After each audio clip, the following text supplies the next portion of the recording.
पकड़ न्यूज।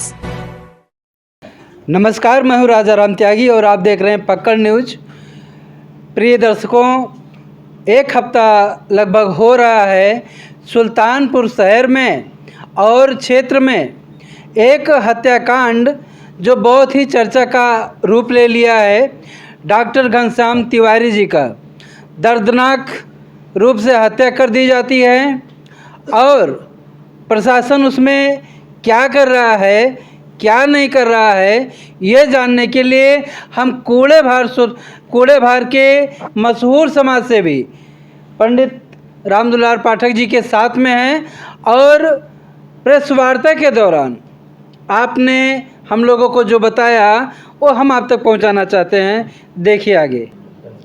आज तिकोनिया पार्क में जो डॉक्टर घनश्याम तिवारी की हत्या के बाद श्रद्धांजलि सभा का आयोजन किया गया था, आज इस समाज के सुल्तानपुर के हर वर्ग के समाज के लोग जो आहत हैं, इस हत्याकांड से आहत हैं, वो सब लोग वहाँ पर उपस्थित हुए। उन लोगों ने अपनी श्रद्धांजलि अर्पित किया और वहाँ पर हमारे समाज, ख़ास तौर से ब्राह्मण समाज के जो अगुआ कहे जाते हैं, जो नेता हैं, वो वहाँ पर मौजूद थे और आसपास के ज़िलों के भी कई ब्राह्मण पदाधिकारी, विभिन्न संगठनों के पदाधिकारी वहाँ से आए। उन्होंने अपनी बातें रखी और ख़ासतर से जो ब्राह्मण समाज के हमारे अगुआ हैं, उन लोगों ने अपनी बातें रखी। लेकिन उसमें जो बात छन करके आई है कि उसमें माननीय मुख्यमंत्री जी ने इस अपराध का संज्ञान लिया है और डॉक्टर घनश्याम तिवारी की विधवा को 1 करोड़ रुपए उन्होंने मुआवजा दिया है, देने का वादा किया है, नौकरी देने का वादा किया है और न्याय दिलाने का भरोसा दिया है। ये माननीय मुख्यमंत्री जी के बारे में जो वहाँ पर वक्ताओं ने बताया, ये बात सामने आई। जो सबसे अहम बिंदु है वो है न्याय, वो है न्याय। और न्याय की प्रक्रिया शुरू होती है जब किसी अपराध की एफआईआर दर्ज होती है। जिस समय एफआईआर दर्ज होती है उसी समय से न्याय की प्रक्रिया आरंभ हो जाती है। उसके बाद शुरू होती है जांच। जांच में वो सारे तथ्य देखे जाते हैं कि किसने अपराध किया है, क्यों किया है और ये किस प्रकार का अपराध, ये अपराधी किस प्रवृत्ति का है, ये संगठित है या ऐसे अचानक में किया हुआ अपराध है, या इरादा था मारने का कि नहीं मारने का था, आदि आदि। एक सामान्य नागरिक होने के नाते जो मुझे समझ में आया है और जो हमने ज़िले के अधिकारियों से और जो यहाँ के लोगों से मैंने वार्ता किया है, उससे मुझे बहुत साफ दिखाई पड़ रहा है कि इसमें पुलिस विभाग पूरी तरह से दबाव में है। मतलब न्याय नहीं मिल पाएगा। जब दबाव में है तो सच्चाई वो लिख नहीं सकता। हमें तो यहाँ तक जानकारी मिली है कि एक दरोगा जी अजय नारायण सिंह के साथ में अपना धन लगा के प्रॉपर्टी में डीलिंग का काम कर रहे हैं। सुल्तानपुर में? यस, सुल्तानपुर में। और एक लेखपाल साहब हैं, वो जगह जगह ज़मीन बताते हैं कि इस खसरा नंबर में क्या है, ये कौन सा जीएस की ज़मीन है, कौन प्राइवेट है, कौन आप क्या करिए, वो चिन्हित कर देते हैं। वो भी इसमें हिस्सेदार हैं। इस दुख की घड़ी में हमको ये अवश्य बताना चाहिए था कि जो पीड़ित परिवार है उसको न्याय मिलने में कोई कठिनाई है या नहीं, क्योंकि वो एक घरेलू महिला है। उनके जो परिजन हैं वो भी बहुत सहमे हैं और वो स्वयं बहुत डरी हुई है। उनका एक 8 साल का बच्चा है। आप समझ लीजिए कि इतनी कच्ची गृहस्थी जिसकी हो, वो ऐसे लोगों का जो संगठित रूप से अपराध कर रहे हैं उनका सामना कैसे करेंगे। तो ये हमारी जिम्मेदारी है ये देखना, हम इस समाज की जिम्मेदारी है देखना कि जो प्रक्रिया न्याय की है वो वास्तव में उस बिंदु तक पहुंच पाएगी जो तर्कसंगत है, ये देखना हमारा काम है। और आज वही उतनी बात अवश्य बतानी चाहिए थी, लेकिन हो सकता है कोई ऐसा और भी कार्यक्रम रख करके वो बताने का प्रयास करें लोग, लेकिन मुझे जो लगता है आज ये बताना चाहिए था। अपराधी कब जेल में जाएगा? यही सबसे बड़ी बात। अपराधी जो मेरी पीड़ित परिवार से बात हुई, पीड़ित परिवार का कथन ये है कि उनको बुलाया गया, उन्होंने 4:30 बजे टेलीफोन किया, पहले 11:30 बजे गिरीश नारायण सिंह का फ़ोन आया उनके मोबाइल पर। डॉक्टर साहब चूँकि चिकित्सा अधिकारी थे, निश्चित तौर पर वो व्यस्त थे जनता के काम में, वो वहाँ से फुर्सत करके 4:30 बजे डॉक्टर साहब ने जगदीश नारायण जी को फ़ोन किया और जगदीश नारायण जी ने अपने घर बुलाया उन्हें। अब जो लोग कह रहे हैं कि उनकी मोटरसाइकिल कहीं और बरामद हुई, घर पे नहीं बरामद हुई, तो ऐसा तो नहीं है कि डॉक्टर साहब का अपहरण रास्ते से कर लिया गया हो, गाड़ी वहाँ खड़ी कर दी गई हो और उसके बाद दूसरी गाड़ी से उनको घर पर लाया गया हो, टार्चर किया गया हो, उनको मारा गया हो। कोई भी व्यक्ति हो जो इतने बड़े सदमे में हो, इतने बड़े कष्ट में, इतने बड़े दुख में हो, वो कोई बहुत अच्छा निर्णय ले लेगा या बहुत भविष्य सोच करके निर्णय लेगा, ऐसा मुश्किल लगता है। तो आज तो मैं नहीं कह सकता हूँ कि वो इस स्थिति में है कि वो कोई ऐसा निर्णय ले पाएँ। इसलिए हमारी जिम्मेदारी है कि हमको सोच समझ करके निर्णय लेने की ज़रूरत है कि जिससे आगे चल के भविष्य में उनको न्याय भी मिले और उन पर कोई असुरक्षा की तलवार भी न लटके। ये हमारी जिम्मेदारी है।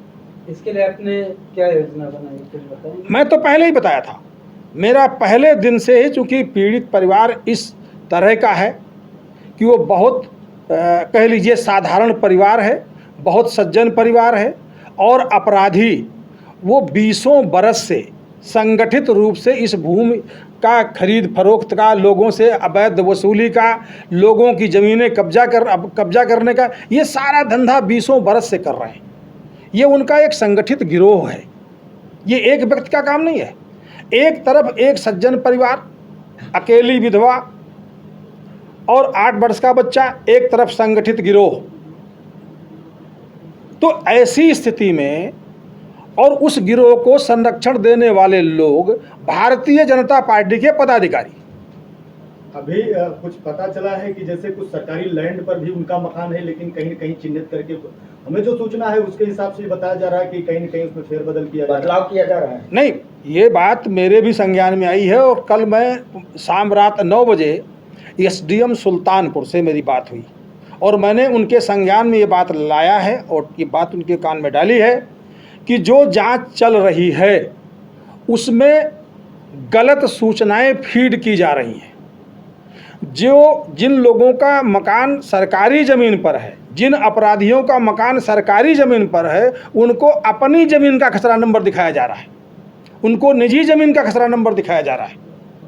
और अगर इसमें CBI जांच की क्यों नहीं जो है ना लोग चाह रहे हैं, इसीलिए नहीं चाह रहे। आप चाह रहे हैं कि मैं बिल्कुल, मैं आज भी मेरा निवेदन यही है कि अगर वास्तव में हम लोग गंभीर हैं कि पीड़िता को न्याय मिले, डॉक्टर घनश्याम तिवारी की दिवंगत आत्मा को शांति मिले, तो इसके लिए केवल और केवल एक रास्ता है कि इसकी जांच CBI से कराई जाए।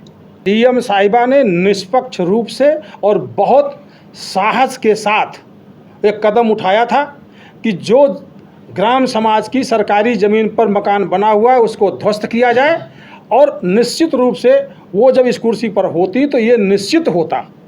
लेकिन अब मुझे लगता है कि इससे जो यहाँ का जो तंत्र है, हमारा सुल्तानपुर ज़िले का तंत्र है, जो राजनैतिक तंत्र है, जो अपराधियों को बचाने में लगा हुआ है, उसी ने जिला अधिकारी महोदया के खिलाफ माननीय मुख्यमंत्री को गलत सूचना दी है और तभी यह ट्रांसफ़र हुआ है। और निश्चित तौर पर जिला अधिकारी एक साहसी महिला थी, सर, जिस वो तरीके से अच्छी कार्रवाई करने जा रही थी, लेकिन उन्हें करने नहीं दिया गया है। सर, आरोपी को जिस तरीके से पुलिस नहीं गिरफ्तार कर पाई है, तो यहाँ फेलियर एसपी साहब का निकल के आता है, कप्तान का निकल के आता है, ऐसे में डीएम का तबादला होना थोड़ा सा भाई के दिनों से ही कप्तान साहब ने कप्तान साहब से मेरी बात हुई है। कप्तान साहब अभी जो ड्रिल मशीन से डॉक्टर तिवारी के शरीर पर कई छेद किए गए, उसका जिक्र पोस्टमार्टम रिपोर्ट में नहीं है। वो पोस्टमार्टम रिपोर्ट में नहीं दर्शाया गया है कि इनके ड्रिल मशीन से छेद किया गया है। और फॉरेंसिक जांच के लिए एसपी साहब ने पोस्टमार्टम रिपोर्ट और प्लस जो वीडियोग्राफी हुई है वो भेजा हुआ है फॉरेंसिक लैब में।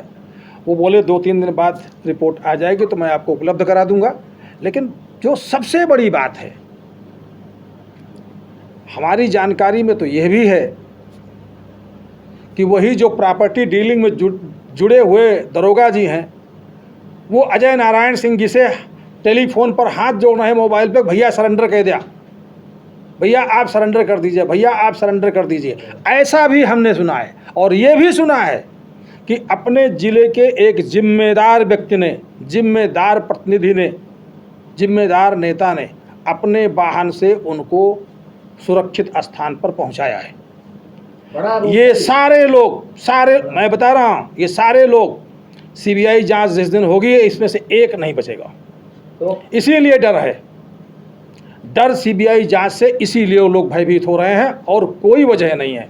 मैं आपको साफ बता रहा हूं, हम कह रहे हैं ये माननीय मुख्यमंत्री जी के संज्ञान में नहीं लाया जा रहा है। देखिए, माननीय मुख्यमंत्री जी की नीयत साफ है, उनका इरादा साफ है, अपराध के प्रति उनकी जीरो टॉलरेंस है, सब कुछ बिल्कुल ठीक है, हम सहमत हैं और देख भी चुके हैं। उन पे हमें कोई टिप्पणी नहीं करनी है, उन पे कोई हमें संदेह नहीं है।